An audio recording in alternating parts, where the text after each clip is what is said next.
Commissionerate police पंजारे तंटिकटा लुटेरा लोक टंका मागुला टंका नदेले छुरी आक्रमण करुला। गत 6 तारिख में भुवनेश्वर मैत्री विहार अंचल सकाळु सकाळु प्रियव्रत पट्टनायक नामक युवक को अटकाई टंका मागिथिला लुटेरा नरसिंह रेड्डी। टंका देवाकू अमंग हेबारु उत्क्षिप्त होई पाखरे थिबा छुरी प्रियव्रतंग बेककू काटी देइथिला अभियुक्त नरसिंह रेड्डी। बेक काटिबा परे प्रियव्रतंग पाखरे थिबा 3000 रु अधिक टंका नहीं फेरार हो जाइथिला निशाड़ी नरसिंह। एने लिखित अभियोग देबा परे नरसिंह रेड्डी को गिरफ करिछि मैत्री विहार थाना पुलिस। तानिकटू टंका एवं छुरी जबत करा जाइछि।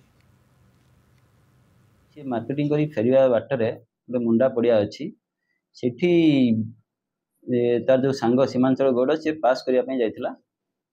ये एकुटिया थिला प्रियव्रत पट्टनायक से समय हठात जे मुदला नरसिंह रेड्डी सी पहुँचिक गोटे छुरी देखिए बेकर ताको पैसा मागिथिला तो पाखे जहाँ पैसा अच्छी देदे ये ताको अपोज करथिला जहाँफल कि ता बेक को छुरी काटी देइथिला एवं ता पॉकेट रू जोर जबरदस्त करी 3200 टंका थिला ताको नहीं गला।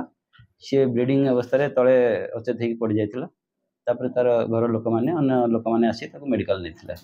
तो ए संक्रांत रे हमर गोटे मैत्री विहार थाना रे केस होईछि।